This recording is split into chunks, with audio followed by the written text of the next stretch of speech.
Hello, ladies and gentlemen, and welcome back for a Friday edition of the Steel City Sports Report, where we talk all things Steelers, Penguins, and Pirates.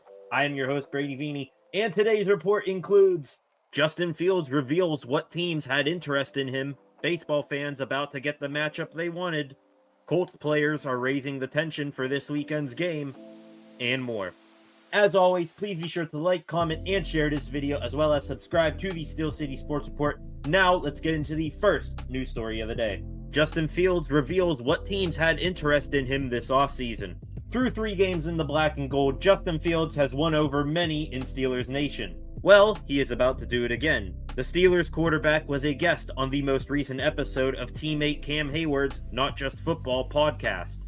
On the podcast, Fields was asked what other teams were interested in trading for him besides the Steelers this past offseason when Chicago was looking to offload him. Fields replied, "There were a lot of teams that already had solidified quarterbacks there, and I didn't want to do that. I think Chargers was one, Ravens was another.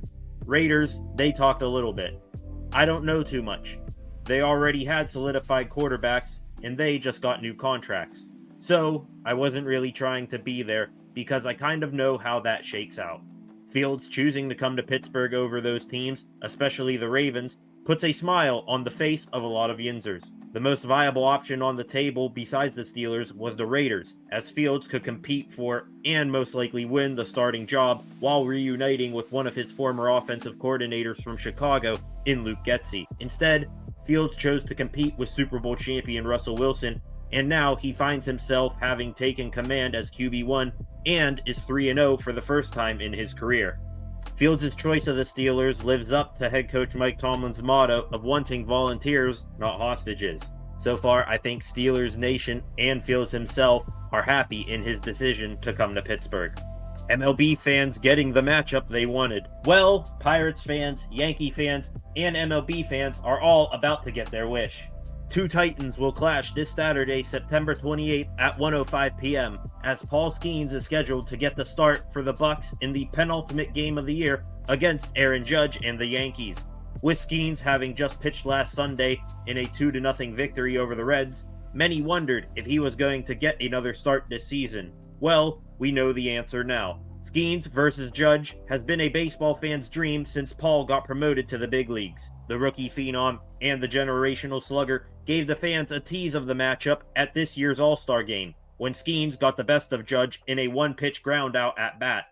Hopefully, we get to see this matchup 2 or 3 times now, and for more than just 1 pitch. Judge is in the midst of another career year as he enters the final series of the season against the Bucks, just 2 home runs shy of a 60-bomb season.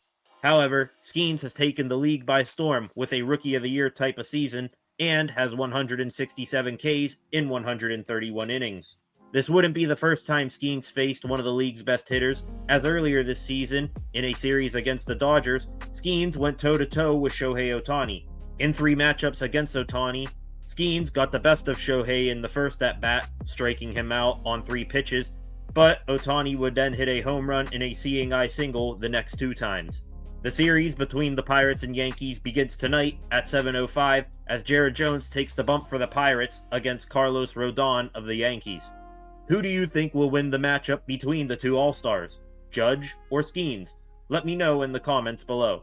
Steelers wide receiver trade rumors swirling once again. Cue up the Steelers wide receiver trade rumors once again. With the Steelers not being able to complete a trade with the 49ers for Brandon Ayuk, they still have a hole at the wide receiver 2 position.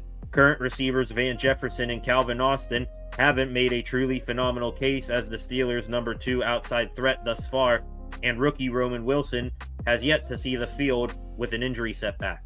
Now, with the Steelers getting off to a hot start, many believe Steelers GM Omar Khan is still looking to add at wide receiver. NFL insider for ESPN Dan Graziano named Jaguars wide receiver Christian Kirk and Titans wide receiver DeAndre Hopkins as 2 potential trade targets for the Steelers.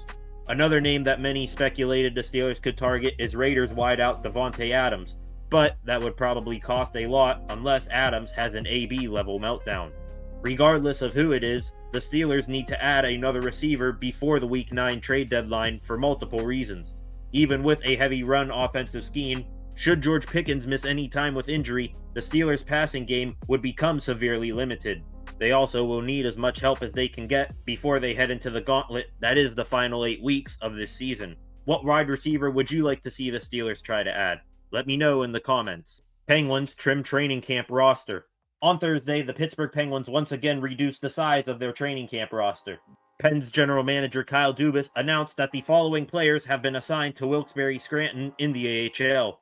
The most notable names on this list include forward Sam Howard, forward Logan Piatilla, and defenseman Isaac Beliveau. The move to send these 14 names to the AHL comes after 6 players, including 2023 third-round pick Emil Pianiemi, were sent to their respective junior clubs this past Saturday. The Pens training camp roster has now been shaved from 70 to 52, with 12 days left until the season opener against the New York Rangers on October 9th.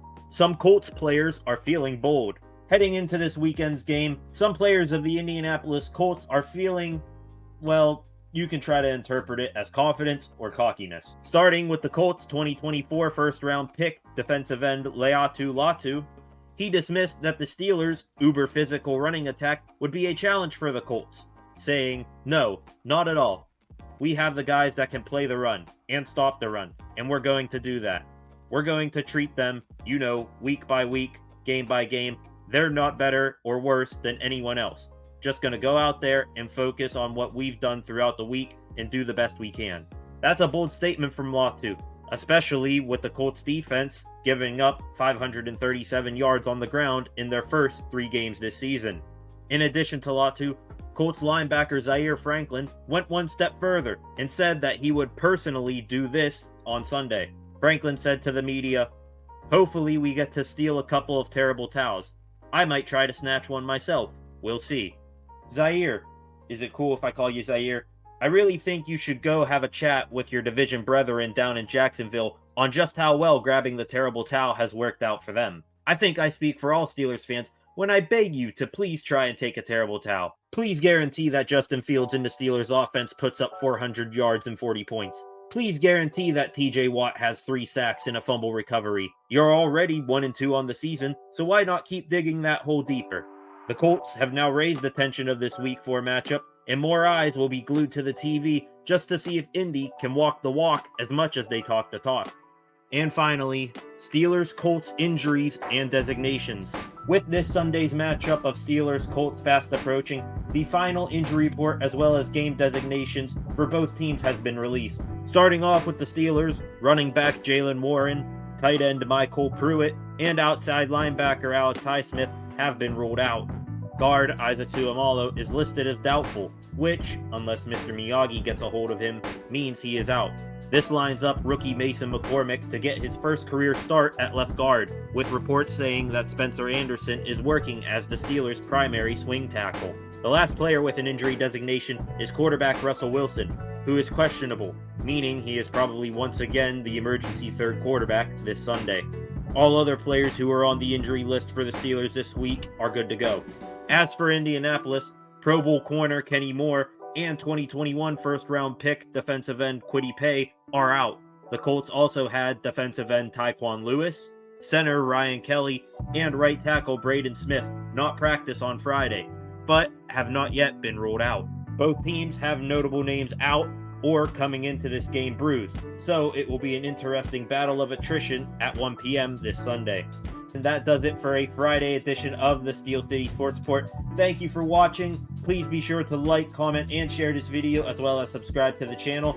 Please feel free to join me back here on Sunday as I stream Colts vs. Steelers. If not, I will see you guys back here on Monday with some more Pittsburgh sports news.